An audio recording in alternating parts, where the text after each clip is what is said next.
Ho, ho, ho. Nobody drives in LA. Back in July, Eric appeared as a guest on episode 2 of Julia Beach's podcast and online radio show, Friend of the Month. Friend of the Month is broadcast on Frank Radio, an online broadcaster and event space located in LA's Fairfax district. Friend of the Month is a radio show about knowing your neighbors. In each episode, they feature an Angeleno with a good story and ask them what it means to feel like a local. The program begins with the audio from a piece by Greg Ruben about indigenous roads of Los Angeles. Ruben makes meditative videos about LA's culture and history that can be seen on Instagram. He recently founded Walking School of Los Angeles, a series of guided walks through LA's past, present, and future. After Ruben's piece, Julie and Eric discuss, what else? Mass transit, albeit with a focus on the Silver Lake neighborhood where Julia and Eric both live. Frank Radio's website is www.frank.radio. Julia's Instagram is at Zuma, Z-U-U-U-U-M-A-A-A. That sound was me counting the U's on my fingers. And Greg's Instagram is at Greg Ruben. We have some Nobody Drives in LA episodes coming at you soon, and we'll have more stuff planned for the new year. We'll see you on the bus soon.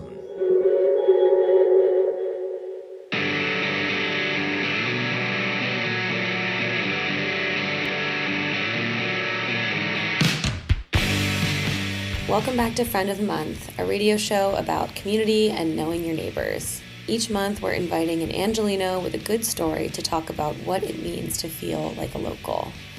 And today, our theme is LA's mass transit routes, past and present. I'm really excited about this one. We're going to start with a piece from Greg Ruben about the Tongva villages that once stretched across the city and how the walking paths that connected them have remained some of our biggest transit routes in LA, even thousands of years later. It's a great piece. It's actually a video, so we'll see how it does just with audio. You're also going to hear a conversation I recorded in July with Eric Brightwell. Eric is a really awesome Los Angeles historian, cartographer, and blogger who writes the recurring Ask Silver Lake series for the Silver Lake Neighborhood Council, which is where we met. It covers fascinating little-known histories of the neighborhood, and you can find it on their Instagram. He's also host of the podcast Nobody Drives in LA and recently celebrated 14 years carless in Los Angeles.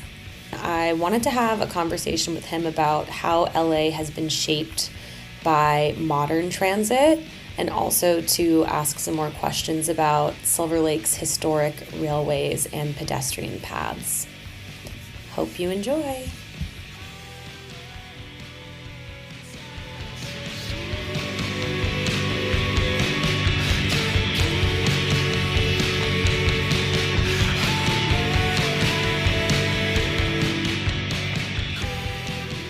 I was staring into an ancient spring at a West LA high school when I realized I knew nothing about the Tongva.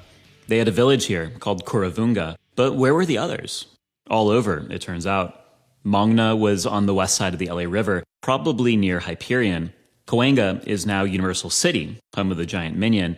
Some of these villages, like Chowinga above Malaga Cove, were inhabited for at least 7,000 years.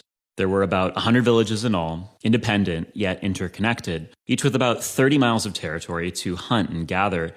At Sinagna, now San Marino High School, not much remains aside from this adobe house built by a 19th century settler. But you can still summit Castle Peak in West Hills, once home to a bead shrine connected to a village called Yukyawinga. And you can still gather shellfish below Tovimonga, now called White Point in San Pedro. And that's near Swangna, where you'll find this 5-way intersection, a confluence of Tongva walking paths. One road leads to the Bay of San Pedro, where inland villages once gathered shellfish. Another to the old salt lake in Redondo Beach, where the Tongva would get salt. From there, you could head north to a village like Topanga, which means where the mountains meet the sea. These paths were extensive, and we travel them every day. The 405, the 101, the 110, the 5, all began as Tongva trails. Same for Wilshire, which Portola traveled in 1769, passing the La Brea tar pits.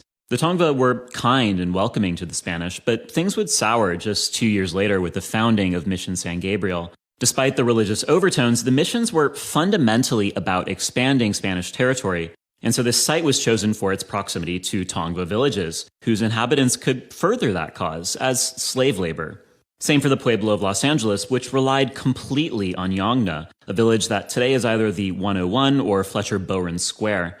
With life expectancy plummeting, the final remaining villages disappeared by the 1870s. Surviving Tongva were assimilated by force, their history mostly left invisible, but that's starting to change. There's a new exhibit at Mission San Gabriel, though it doesn't mention basics like how the Tongva were not allowed to leave after converting. At Playa Vista, the village of Guaxna is commemorated by a park, the developer's apology for unearthing a cemetery. Same story here in Seal Beach with this nature trail.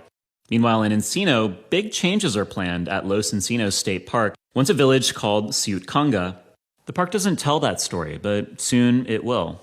See those two red towers? Until 1984, they were a burial mound. This is not ancient history. While the city we live in today is incredibly different from pre-Hispanic LA, its geography is still profoundly indigenous. That was Greg Ruben. Thank you, Greg, for letting me use your piece. Make sure to follow him on Instagram at Greg Ruben. Or TikTok, that too.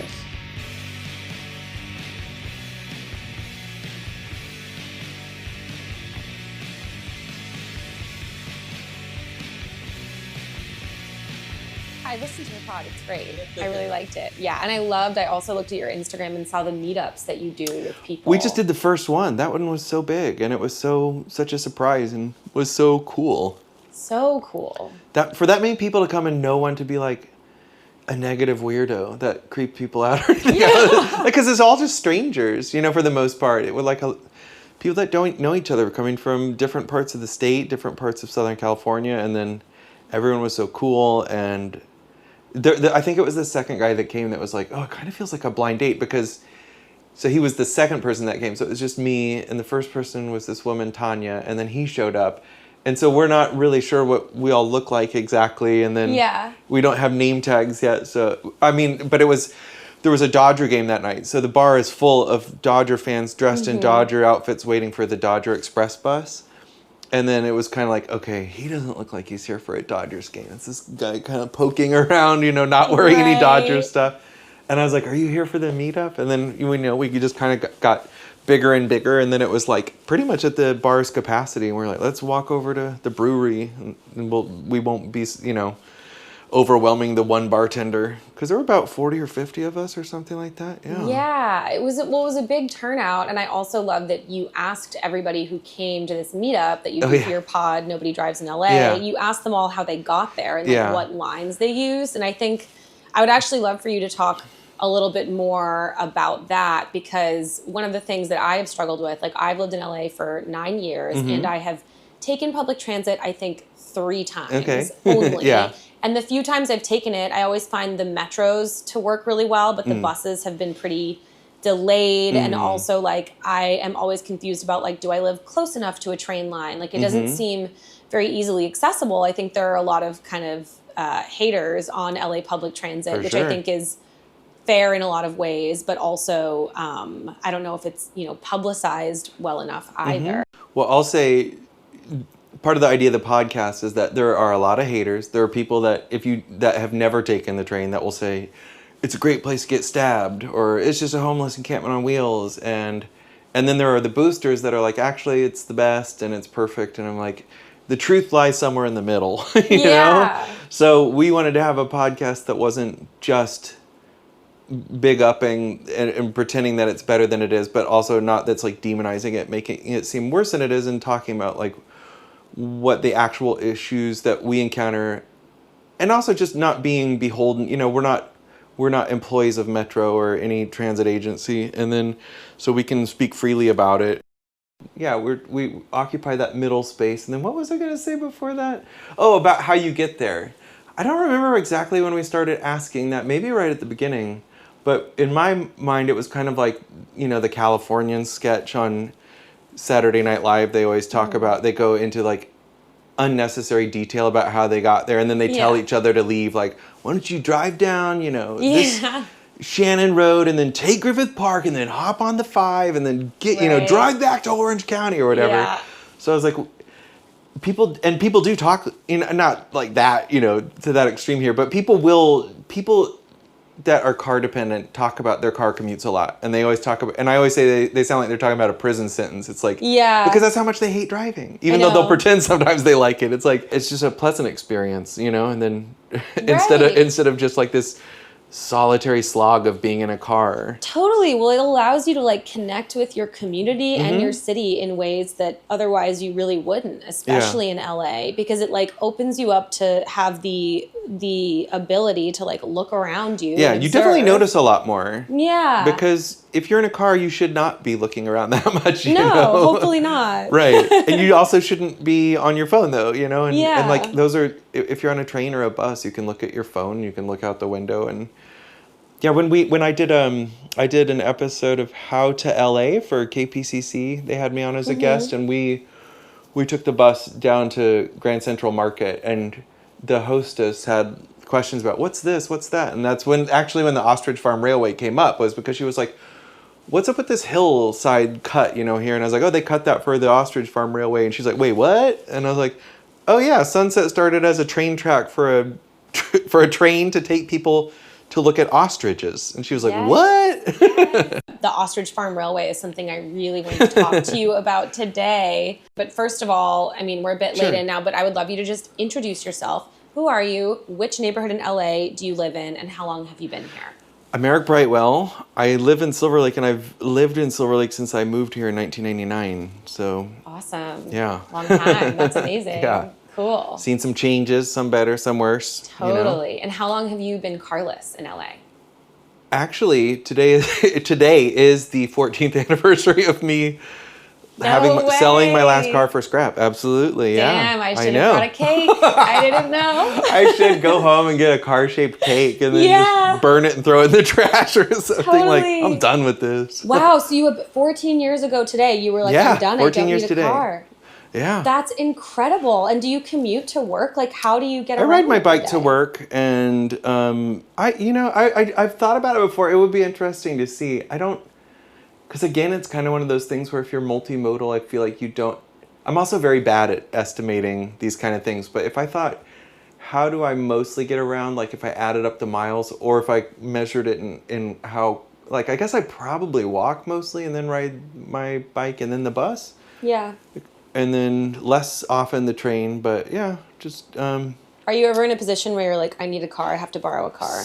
I ride, like I've said this before on our podcast. If I have a friend who's like, want to go for a hike in, the Santa Monica Mountains, and I'll say, yeah. And then he'll say like, I'm not going to be like, I'm not going to ride in your car because I'm I'm pure and I don't touch cars. It's like, no, I am going to totally take that ride. Also, it's very hard to get to the mountains in using mass transit, and I'm not enough of an athlete. No, I don't even want to ride a bike up a mountain. Like I want to be able to enjoy it, like hiking. Yes. Well, so what was like the inspiration for you to go carless? So, that's a good question. I mean, I've always, I definitely. And how did it feel achievable in a city like LA? Well, so when I moved out here, I drove out here in a car.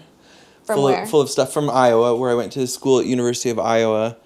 And then, I guess I didn't, I'd been car-free in living in Iowa City for most of my time. I did not think about places in terms of walkability. I've said on other interviews, that wasn't a term that was in my head. I'd never heard urbanism or, I went to school for film studies. And when I came out here, I was immediately drawn to, I would say, honestly, Boyle Heights, Lincoln Heights, Chinatown, and Koreatown. And I think it was partly because they seem so walkable.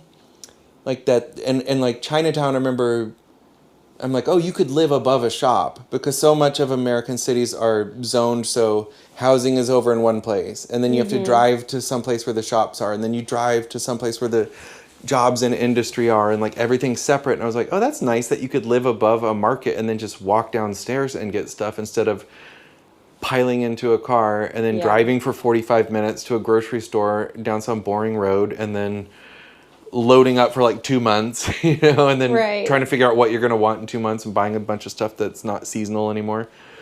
And I was like, that just seemed much more appealing to me. But then only one of my roommates had a job at the time, so he had more sway. He had all the sway. He was like, we're living in Silver Lake, because that's what he wanted to live. And I was like, okay, even though I was like, I want to live on the east side of the river or Koreatown or Chinatown, but he's like, no, we're not doing that. And so, because Angelenos, you know, have a lot of rules about, you don't go east of the river, you don't go south of the 10, or you don't go east of the 405. And it's like, they have all these rules about places where you don't go. And it's funny because aside from the river, a lot of times they are streets that you don't cross. And it's, maybe this is like a slightly trite observation, but it's like this thing that's meant to connect us is the thing that separates us. It's like, don't cross this freeway. Like, oh, that's supposed to be the free like way of getting places, not the wall, the totally border wall. Yeah, it is funny.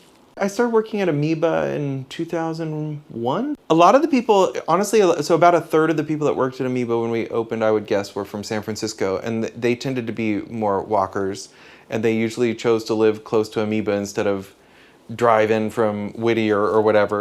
They walked more, and even though I wouldn't say most of them were not like the pictures of fitness, but they all seemed like in better shape, you know, in a way.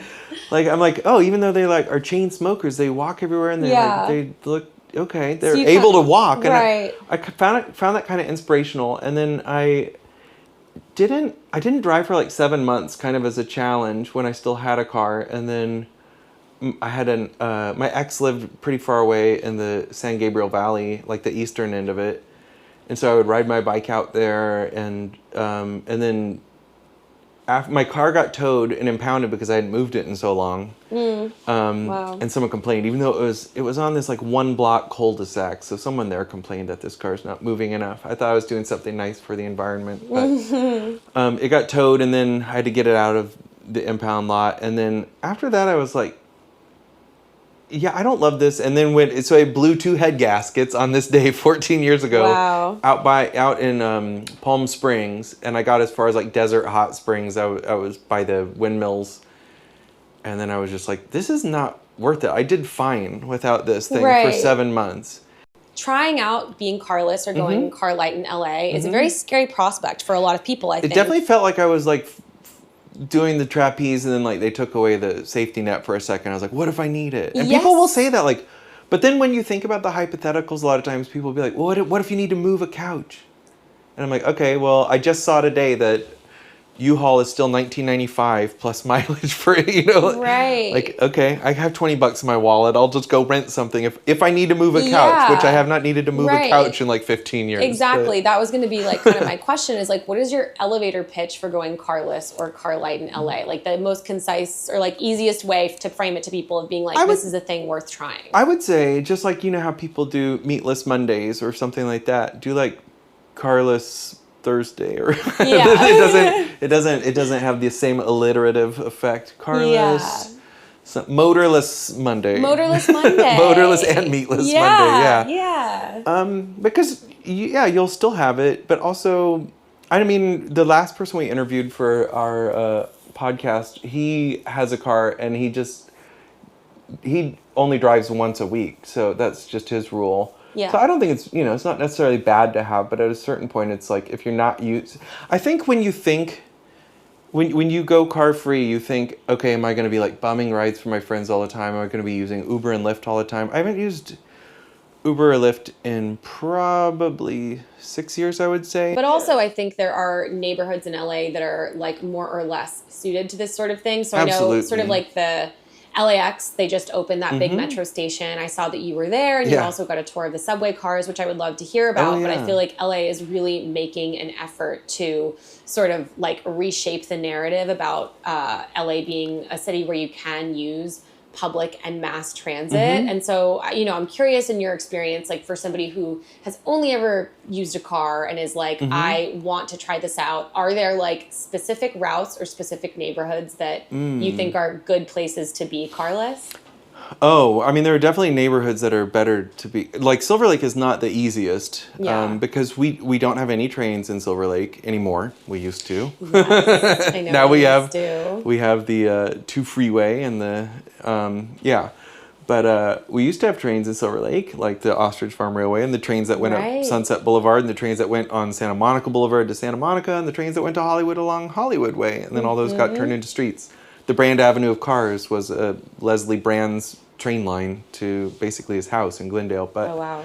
And like Huntington Drive, super wide Huntington Drive, that was where the train tracks were to go to Henry Huntington's house, the guy that owned the Pacific Electric Railway. So people, used to be a lot of trains, pretty famously. Well, although I still meet people all the time that had no idea that we had this massive, the biggest interurban train network. Exactly. Well, I like kind of trolled your blog before we met, and and also I worked with you on the maps of the Silver Lake stairs. Oh, right, and all the stairs for the trains. Exactly. Yeah. Before LA was this like city that was famously for cars, it was a city that was like famously for railways. And in the 1920s, we had the biggest electric railway network in the whole world.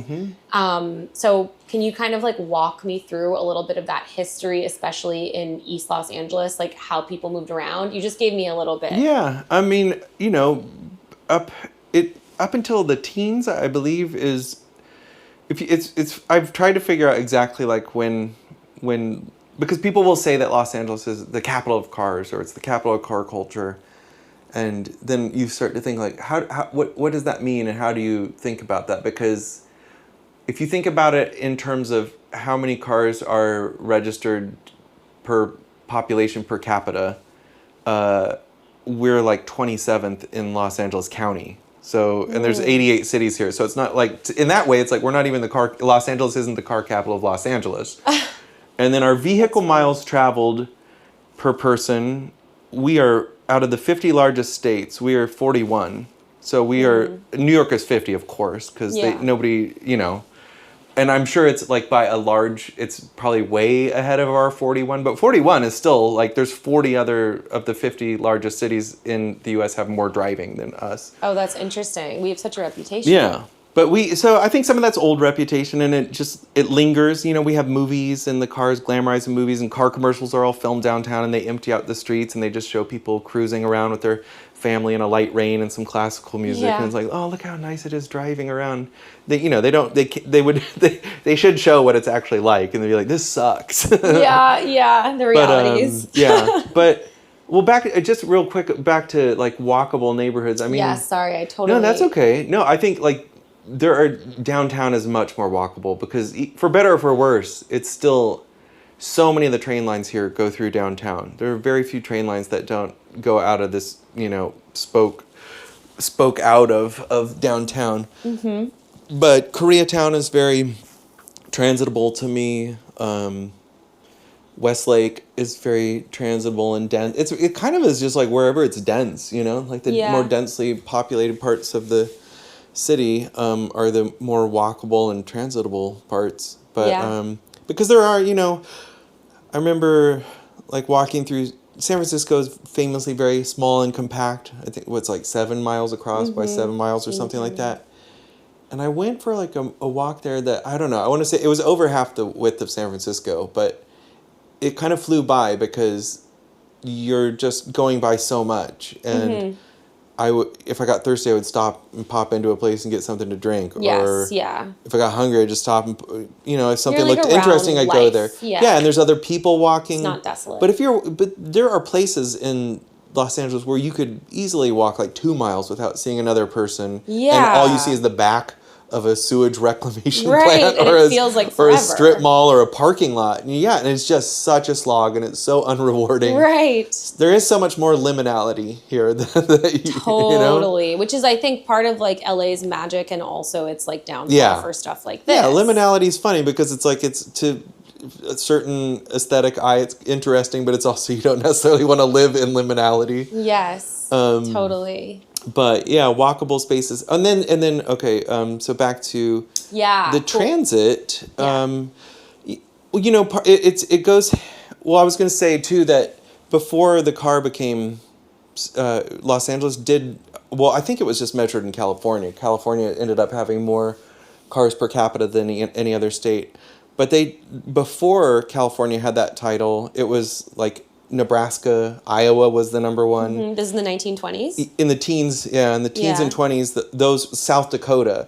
And like, as someone who lived in Iowa, I get that, because you're not going to ride a bike, from across, as a farmer around Iowa. And I wonder if, because when they say Los Angeles became the car capital and they really mean California, it's probably also because of just the agriculture here. That's probably how it started. Mm-hmm. But cars kind of invaded cities, Yeah. And that's true. They didn't start in cities. They started in the country, and then they came in, and then they were like, widen this road, and then make crosswalks so that people need to get out of our way. And like, it's just, it's funny, because also people that are super car brained will like complain about bike lanes coming in or bus lanes like that. They're taking away stuff from cars. And it's like, well, this city was founded in the 18th century. There were no cars,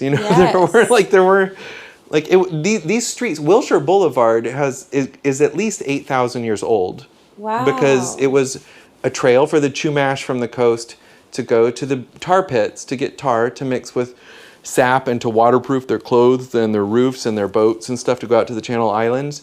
So, Gaylord Wilshire slapped his name on it, but it existed before him, and it existed way before cars. And then he came along, said, it's called Wilshire Boulevard now, and I will give it to the city, but you cannot ever build trains on top of it, which is why they're tunneling underneath it. So interesting. I'm like, he's been dead. He's dead. He made a rule, like, you can't. He made a rule, and I'm like, who cares? And I brought that up, and someone was like, yeah, but Gaylord Wilshire said, and I'm just like, who cares? So he about was like, Gaylord it Wilshire? always has to be for cars. He said, I think he was a socialist, which, now we think of like that. Why wouldn't he be more progressive? Definitely mass transit is more socialistic than buying a private automobile from a, privately owned Ford, corporation, right? Where you're just you're not enriching workers, you're enriching the CEO and the board.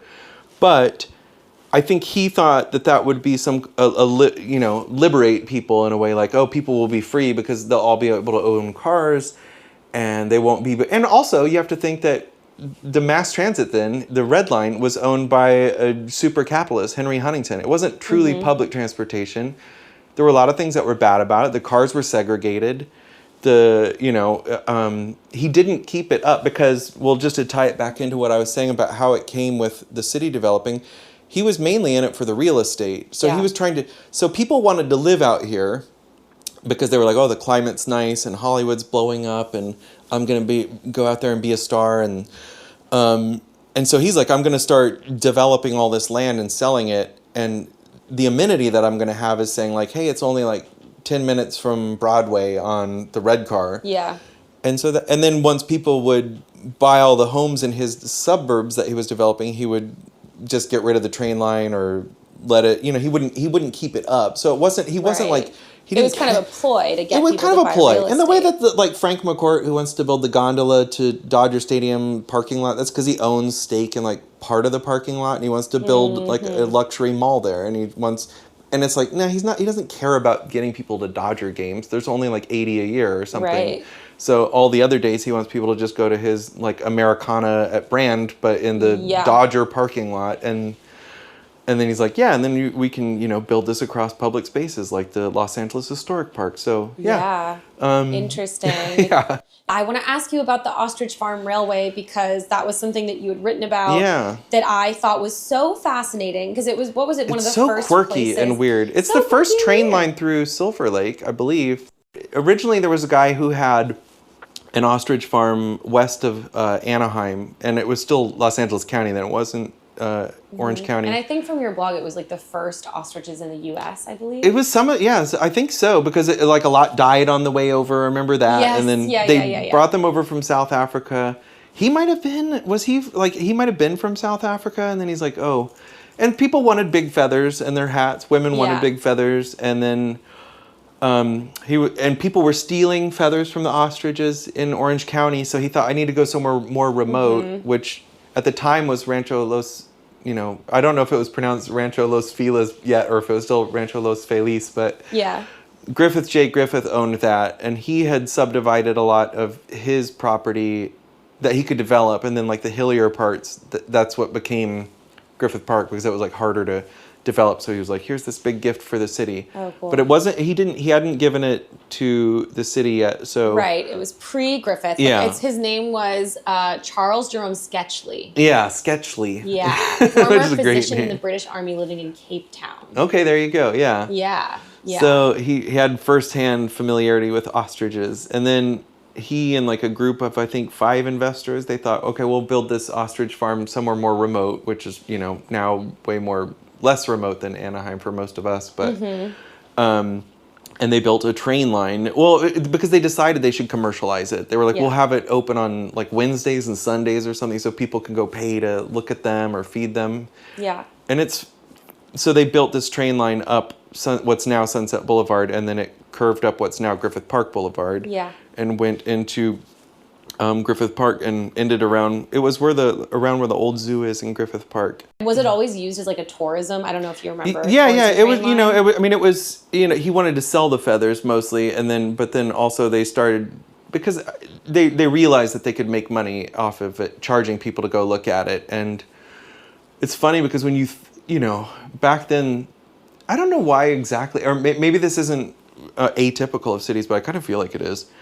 Pre-Disney, like there's all these attempts to create weird little spaces like that, or people were just starved of amusements. I feel like, Yeah. I mean, there were multiple opera houses downtown, and there were or Nickelodeons and pleasure piers along the coast, but then it was like ostrich farms, alligator farms, lion farms. Sometimes it was like stuff that gets rented to film production. It's like, Yeah. but you could go pay and look at these lions, there was a pigeon farm in Frogtown that people were like, ooh, let's go look at the pigeons. Right. Which is hard to imagine people Totally paying anything to look at pigeons. Carving their time out. But they're not native to here, so at some point they were like, oh wow, Felt exotic. maybe it seemed like they're like these shiny doves with rainbow colors and gray, and they're so interesting. To get to all of these railways, which are so interesting, in addition to the stuff that was happening for tourists, obviously there were things that were connecting people. So people who worked downtown or, other parts of the city would have to get to these railways. And specifically in the East Side, in Los Feliz, and Silver Lake, and Echo Park, if you were living here in like the 1920s-ish, you probably used one of our 50-plus pedestrian staircases, which are dotted into the hills all over the neighborhoods, and are now like really beloved walking paths for urban hikers and landmarks in their own right. So I wanted to ask you kind of about that history, and then in particular, there were 2 steps that I wanted to talk about, if you recall any information on them, the music box steps and the Mattachine steps. Okay, yeah. So yeah, just in Silver Lake alone, there are over 50, I believe, and then there are a lot in Echo Park, some in Los Feliz, some in Highland Park, and they were built to make it accessible for people living in the hills to come down easily and get to train lines. For the most part, there are a couple where I'm like, this didn't go to anywhere. Yeah. Well, I think that sometimes I'm walking on them, I'm like, how? But then also, actually, to talk about the Mattachine steps, that one is crazy long because I'm like, wait, so you're gonna walk all the way from Griffith Park Boulevard up the Cove steps, which are now the Mattachine steps, and then down another set of Cove steps, and then further over towards Echo Park, and then down another staircase to that's like a long walk just to get to that train line. So this is the Mattachine steps they do connect you to the lake though ultimately. Yeah, right? but there wasn't a train line on the lake. Maybe that's part of the reason they were built there too. They were just like, oh, people want to, because the lake used to be a lot more publicly accessible too. Got it. That was one of the things I was recently researching, and like that people swam in it until 1920, and then I just read that. Yeah, they banned swimming because people were dying, right? Well, no, that wasn't. Someone sued and said you need to build a fence around this because his son drowned, or maybe it was his sons. But there were four people that died ultimately in the res that I found. One was a suicide, and then 3 were kids drowning that were unsupervised. And in one case, the dad was like, "You should have a fence around it." I was like, "Maybe you shouldn't let your kids go to the reservoir." I mean, it's sad, but and it was also funny because, funny in a, not funny that they died, but these kids had I believe they'd come from Lincoln Heights. So I was like, those are like practically toddlers taking the train. Like people were, wow, it's so crazy. I don't know. They weren't toddlers. They were like 11 years old though or something. I'm like, they were I just can't imagine an 11-year-old hopping on a bus or a train now and then going across town, going swimming, and they're, I know. I mean, in New York, I think people do that. I mean, I kind of, when I was little, I used to ride my bike down to the Missouri River, and my mom would just give me instructions like, don't stay out of the river. And of course I like put my feet in it, you know, right, because I want to like, I got to the river, like dip your shoes in and then ride on. But right. Well, the Mattachine thing. Yes. So I mean, I know it's called the Mattachine Steps, and some exposure I had to that was watching the Mike Mills movie, The Beginners. Have you seen this movie? I don't think so. It's awesome. Highly recommend it. It's set in Silver Lake. He lives not far from here. Oh yeah, well that makes sense because it's like a kind of it's like a love letter to Silver Lake in some ways. It's set here. It stars Ewan McGregor. I have seen that one. Christopher Guest. I forget his last name. Oh my god! But I saw that it was because a roommate from New York incidentally said like, you need to watch this. It reminded me of you. And I watched it. Awesome. It has a name that's kind of forgettable. Totally, because you're like, what is this about? What's The Beginners? But, yes. Well, it was I did see that. Yeah, set in 2003, shot almost entirely in Silver Lake. So you see lots of Silver Lake stuff. Like Kombu was still here. The main character, Ewan McGregor's character, lives in a house right around the corner from where we are now. Yeah. But one of the things that Mike Mills does really beautifully is like creates this sense of place and sort of like scene for his characters to live within through the use of like AV and like found footage and archival stuff. And one of the archival kind of like monologue, like supercuts he does at the beginning of the film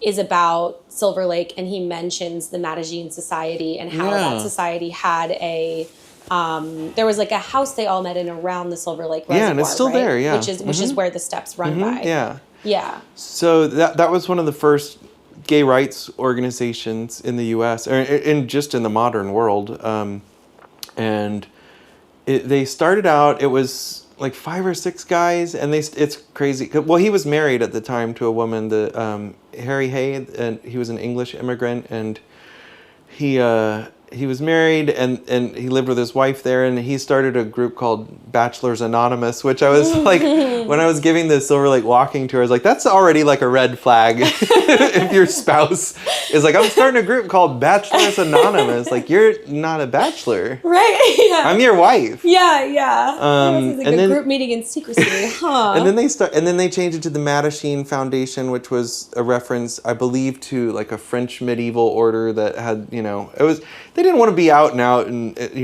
be like, it's the gay organization. Like, they had to be like kind of coded. And because even then when they... Was this the 50s, 60s?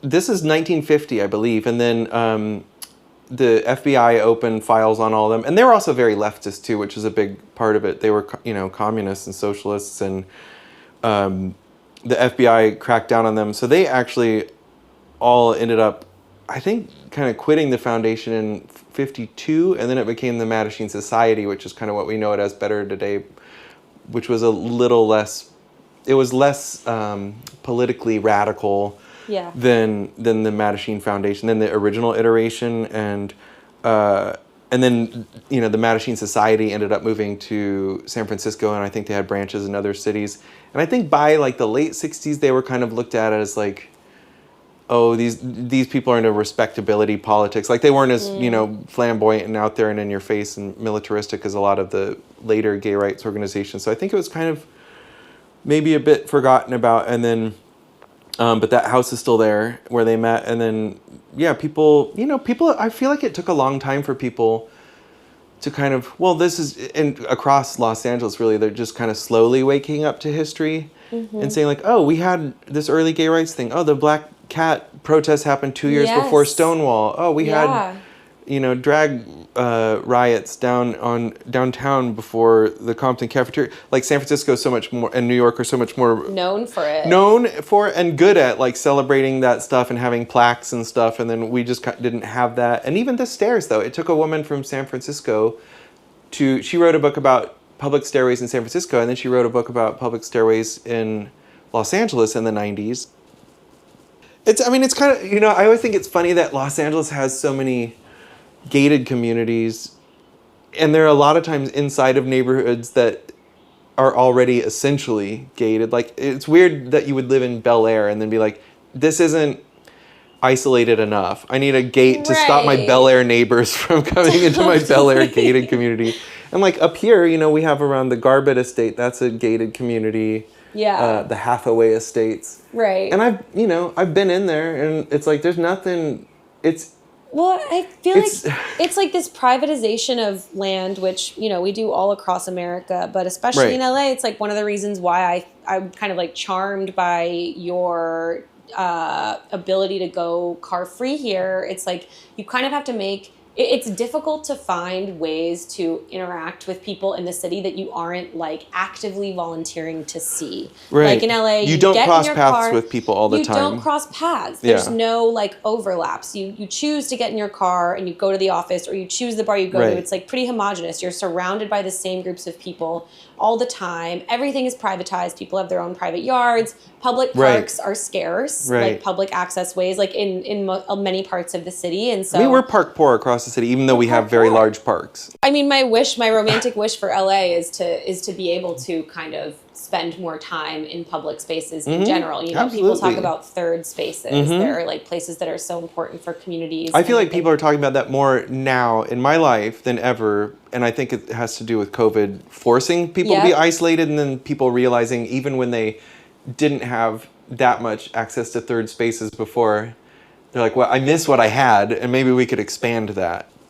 Well, thank you so much, Eric. I hope that everybody attempts to take a public transit line or walks on the Silver Lake steps in your honor, or just reads your blog. I would just say if anyone is curious about taking public transit who has never done it, just find someone that you know that does it and ask them, because unless your friend is a jerk, they'll show you how to do it, because it can be kind of intimidating if you don't, you need to be walked through it. And like I have two friends that live pretty close to here actually that were just asking me about taking them on a train adventure. So it's like I feel like I owe them that, so that they can see it. Okay, I see how it's done now. Totally.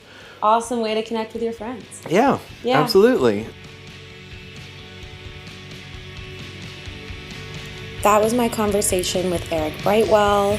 You can listen to his podcast, Nobody Drives in LA, about being carless in LA, wherever you get your podcasts. You can also check out his blog at ericbrightwell.com and follow him on Instagram at ericbrightwellofficial for much more Silver Lake and East LA history.